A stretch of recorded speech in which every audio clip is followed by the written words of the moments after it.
Hello friends, welcome to my YouTube channel सिर्फ study of law. Friends, आज के topic में बिहार एपीओ एग्ज़ाम जो कि 7 फरवरी 2021 को हुआ है, उसकी ऑफिशियल आंसर्स की 20 फरवरी 2021 को जारी की गई है, जिसमें कुछ प्रश्नों के आंसर्स गलत दिए गए हैं। जिन प्रश्नों के आंसर्स गलत हैं उन प्रश्नों पर उम्मीदवारों को ऑब्जेक्शन आपत्ति करने का अवसर आयोग द्वारा 5 मार्च 2021 तक करने का दिया गया है। तो जिन उम्मीदवारों को लगता है कि अमुक प्रश्न का आंसर गलत दिया गया है तो उस प्रश्न के अनुसार ऑब्जेक्शन आयोग को स्पीड पोस्ट से भेज सकते हैं। तो ऑब्जेक्शन कैसे भेजना है और किन प्रश्नों पर भेजना है कि संपूर्ण जानकारी के लिए बने रहें हमारे साथ अंत तक। तो आज के टॉपिक में बिहार एपीओ जो कि 7 फरवरी 2021 को हुआ है, लॉ पेपर सीरीज ए के 2 प्रश्नों को देखेंगे कि किस तरीके से ऑब्जेक्शन करना है, जो कि प्रश्न नंबर 28 एवं 87 ये 2 प्रश्न हैं जिन पर आप ऑब्जेक्शन कर सकते हैं, क्योंकि इन दोनों प्रश्नों पर काफ़ी ज़्यादा लोगों ने हमें कमेंट में भेजा है कि इन प्रश्नों के आंसर सही नहीं हैं। तो जो लोग ऑब्जेक्शन करना चाहते हैं वो लोग अपनी आपत्ति स्रोत और साक्ष्य के आधार पर कर सकते हैं। तो आप लोगों को दोनों प्रश्नों के स्रोत और साक्ष्य व्याख्या सही दिए जा रहे हैं, तो आप अपने अनुसार आपत्ति को भेज सकते हैं। कैसे भेजना है इसके बारे में जानकारी वीडियो के अंत में दे दी जाएगी। पहले प्रश्नों को देख लें और स्रोत और साक्ष्य के लिए प्रश्नों की संपूर्ण व्याख्या को समझ लेते हैं। लॉ पेपर सीरीज ए के अनुसार प्रश्न नंबर जो 28 दिया गया है, उसमें क्वेश्चन नंबर 28 में कहा गया है कि ए द्वारा बी की हत्या के विचारण में निम्नलिखित में से कौन से तथ्य सुसंगत नहीं हैं। आंसर ये था कि ए बी की हत्या के तुरंत बाद भाग गया और ए और बी हत्या से पहले इकट्ठे देखे गए, और जो सी आंसर था, ए ने बी से 50,000 रुपये उधार लिए थे, और आंसर डी था कि बी की हत्या चेन्नई में हुई थी जबकि ये उस दिन मुंबई में था। तो इस प्रश्न का जो आंसर डी सही है, परंतु आयोग के द्वारा जो आंसर दिया गया है वो सी बताया गया है। तो इसकी प्रश्न की व्याख्या को देख लेते हैं।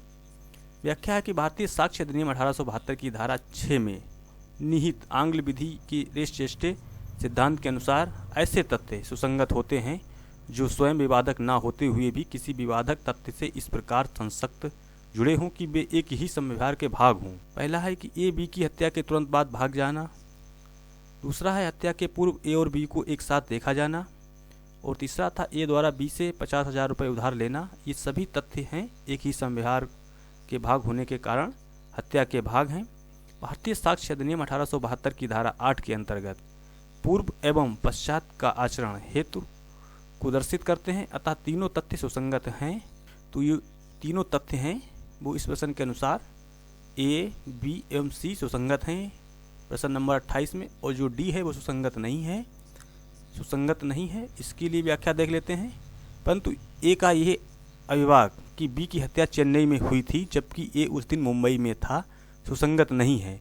जबकि भारतीय साक्ष्य अधिनियम 1872 की धारा 11 वे तथ्य जो अन्यथा सुसंगत हैं प्ली ऑफ एलिबाई के सिद्धांत के अंतर्गत सुसंगत होंगे यदि वे किसी विवादक तथ्य या सुसंगत तथ्य से असंगत हैं, यदि वे स्वयं या अन्य तथ्यों से संसर्ग में किसी विवादक तथ्य या सुसंगत तथ्य का अस्तित्व या अनास्तित्व अत्यंत अनादि संभाव्य या अनादि संभाव्य बनाते हैं तो सुसंगत होते हैं।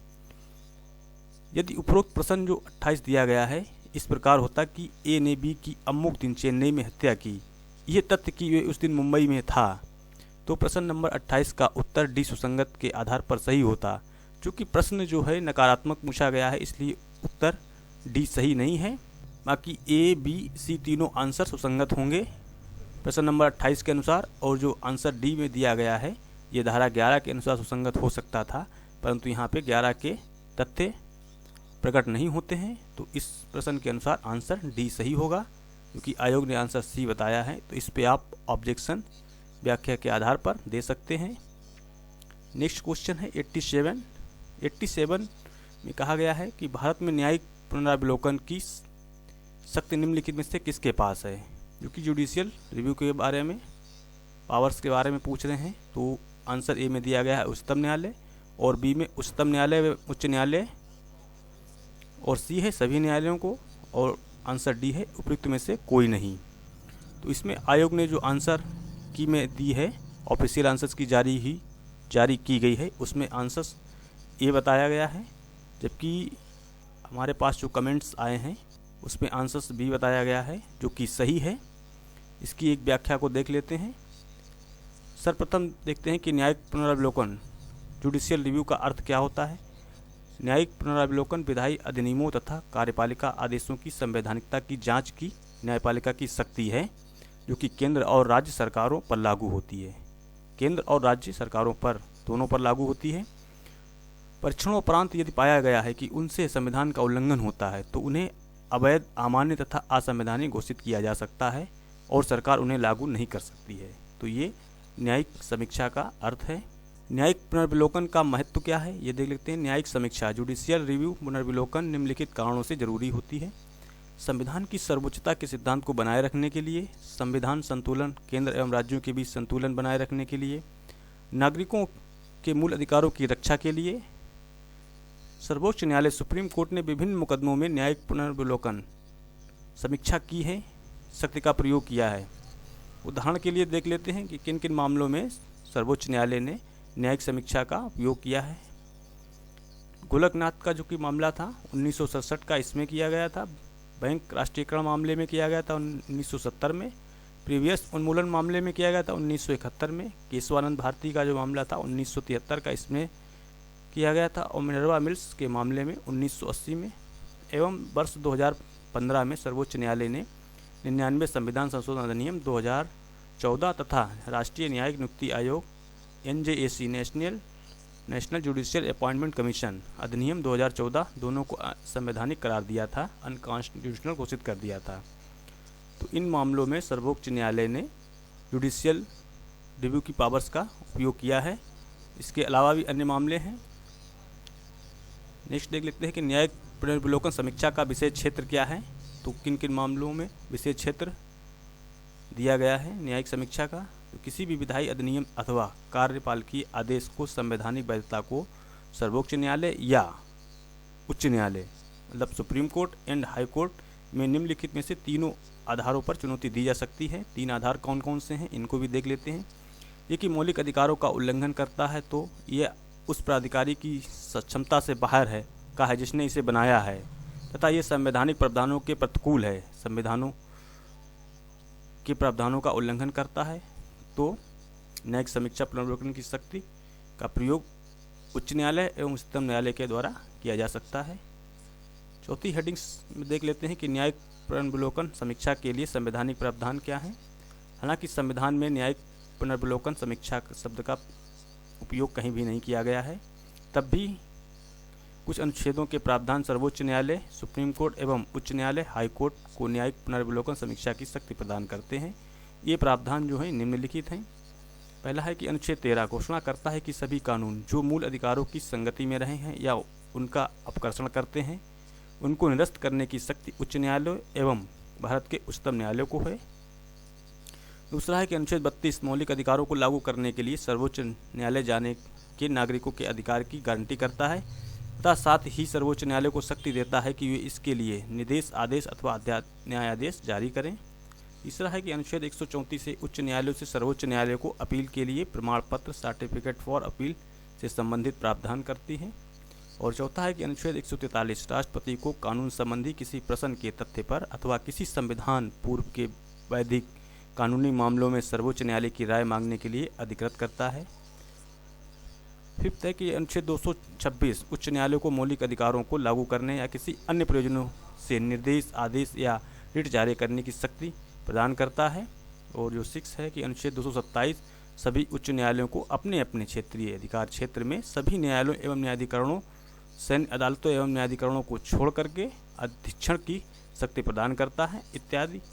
निष्कर्ष रूप में देख लेते हैं कि न्यायिक पुनर्विलोकन समीक्षा जुडिशियल रिव्यू के सिद्धांत की उत्पत्ति एवं विकास अमेरिका में हुई थी। इसका प्रतिपादन पहली बार मारवरी मस्तिष्क मेडिसिन 1803 के जटिल मुद्दों में हुआ, जिसका सर्वप्रथम जॉन मार्शल द्वारा, जो कि अमेरिकी सर्वोच्च न्यायालय के तत्कालीन मुख्य न्यायाधीश थे। भारत में दूसरी बार संविधान स्वयं न्यायपालिका को न्यायिक पुनर्विलोकन समीक्षा की शक्ति देता है। सर्वोच्च न्यायालय एवं उच्च न्यायालयों को, साथ ही सर्वोच्च न्यायालय ने घोषित कर रखा है कि न्यायिक समीक्षा की न्यायपालिका की शक्ति संविधान की मूलभूत विशेषता है। जुडिशियल रिव्यू की पावर्स है वो सर्वोच्च न्यायालय ने घोषित किया है कि न्यायिक समीक्षा जो है न्यायपालिका की शक्ति जो है संविधान की मूलभूत विशेषता है। तथापि संविधान में मूलभूत ढांचे का एक तत्व है, इसलिए न्यायिक पुनर्विलोकन समीक्षा की शक्ति संविधान संशोधन के द्वारा भी ना तो कटौती की जा सकती है और ना ही इसे हटाया जा सकता है। जो क्वेश्चन 87 दिया गया है, इसमें जो आयोग ने अपना आंसर्स दिया है कि भारत में न्यायिक पुनरावलोकन की शक्ति निम्नलिखित में से सिर्फ उच्चतम न्यायालय के पास है। आंसर ए दिया गया है ऑफिशियल आंसर की में। आंसर सही नहीं है, क्योंकि आंसर इसमें बी सही होगा। उच्चतम न्यायालय एवं उच्च न्यायालयों को न्यायिक पुनरावलोकन शक्ति प्राप्त है। इस पे भी आप ऑब्जेक्शंस भेज सकते हैं। ऑब्जेक्शन आपत्ति कैसे भेज सकते हैं, इसके बारे में देख लेते हैं कि किस तरीके से आप लोगों को प्रश्न के अनुसार अपनी आपत्ति स्रोत और साक्ष्य के आधार पर आयोग को भेजनी है। तो आयोग को नोटिफिकेशन को देख लेते हैं एक बार। बिहार लोक सेवा आयोग आवश्यक सूचना है कि सहायक अभियोजन पदाधिकारी प्रारंभिक प्रतियोगी परीक्षा जो कि 1/2020 के नोटिफिकेशन के अंतर्गत सामान्य अध्ययन जनरल स्टूडाइज एवं विधि लॉ विषयों की परीक्षा दिनांक 7 फरवरी 2021 को आयोजित की गई थी। उक्त दोनों विषय सामान्य अध्ययन तथा विधि की प्रश्न पुस्तिका श्रृंखला ए, बी, सी एवं डी के सभी प्रश्नों के औपबंधिक उत्तर दिनांक 20 फरवरी 2021 से आयोग की वेबसाइट पर उपलब्ध रहेंगे। उक्त परीक्षा में सम्मिलित अपेयर्ड उम्मीदवारों को आयोग द्वारा सूचित किया जाता है कि जिन उम्मीदवारों को उक्त दोनों विषयों की किसी भी प्रश्न पुस्तिका श्रृंखला के किसी भी प्रश्न के औपबंधिक उत्तर पर किसी भी तरह की आपत्ति हो, तो वे इस संबंध में प्रमाणिक स्रोत साक्ष्य के साथ आपत्ति सुझाव नीचे दिए गए आपत्ति प्रपत्र में विज्ञापन संख्या, नाम, अनुक्रमांक एवं पता के साथ संयुक्त सचिव सह परीक्षा नियंत्रक बिहार लोक सेवा आयोग 15 नेहरू पथ, वेली रोड, पटना 84/01 को स्पीड पोस्ट से इस प्रकार भेजेंगे कि वह दिनांक 5 मार्च 2021 की संध्या 5 बजे तक बिहार लोक सेवा आयोग में प्राप्त हो जाएं। लिफाफा पर परीक्षा का नाम एवं विज्ञापन संख्या अवश्य लिखें। उक्त तिथि एवं समय के पश्चात प्राप्त आपत्ति एवं सुझाव पर विचार नहीं किया जाएगा। आयोग द्वारा दिए गए उत्तर पूर्णतः औपबंधिक प्रोविजनल हैं। आप सभी से नियत समय तक प्राप्त आपत्ति की गहन समीक्षा विषय विशेषज्ञों की समिति द्वारा की जाएगी और गहन समीक्षा उपरांत पुनः उक्त समिति द्वारा सभी प्रश्नों का अंतिम आदर्श उत्तर तैयार किया जाएगा। विषय विशेषज्ञों की समिति द्वारा तैयार किए गए उस अंतिम आदर्श उत्तर के आधार पर OMR उत्तर पत्रक का मूल्यांकन किया जाएगा। आपत्ति प्रपत्र इस तरीके का हुआ। सहायक अभियोजन अधिकारी प्रारंभिक प्रतियोगी परीक्षा विज्ञापन संख्या 1/2020।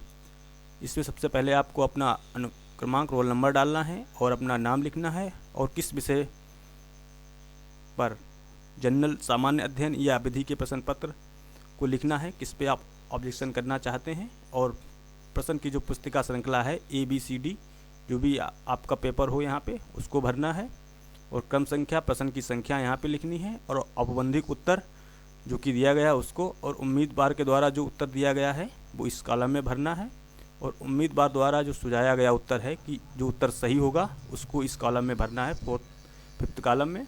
और जो आपका साक्ष्य स्रोत जहाँ से आंसर सही हो सकता है उसको इस कॉलम में भरना है। इसके साथ आप एक अलग से पन्ना भी जोड़ सकते हैं और उसको स्पीड पोस्ट के द्वारा दिए गए पते पर 5/3/21 से पहले भेज सकते हैं। तो फ्रेंड्स, उम्मीद करता हूं कि आप लोग समझ गए होंगे कि ऑब्जेक्शन आपत्ति को कैसे भेजना है। तो यदि जो लोग मेंस एग्जामों की परीक्षा की तैयारी करना चाहते हैं तो आपको हमारे YouTube channel Shiv study of law पर प्लेलिस्ट के ऑप्शन में बिहार APO मुख्य परीक्षा कंप्लीट मटेरियल की प्लेलिस्ट मिल जाएगी, जिसको फॉलो करके आप आसान तरीके से मेंस एग्ज़ाम की तैयारी कर सकते हैं। तो जो लोग चैनल पर पहली बार आए हैं तो चैनल को सब्सक्राइब कर बेल आइकन को प्रेस कर लें ताकि आने वाली सभी महत्वपूर्ण सूचनाएं एवं महत्वपूर्ण वीडियोज़ की जानकारी मिलती रहे। तो फ्रेंड्स, मिलते हैं आपसे नेक्स्ट टॉपिक में। तब तक के लिए bye bye and take care. जय हिंद, जय भारत।